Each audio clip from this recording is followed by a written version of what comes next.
আর জায়গাটা একদম মানে এখানে আসলে না মানে মানুষ একদম প্রকৃতির সাথে মানে মিশে যেতে মন চায় আর কি, এমন একটা।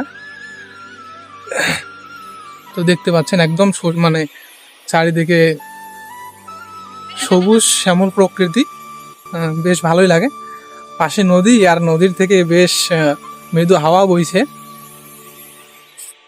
ভালোই লাগতেছে আসলে।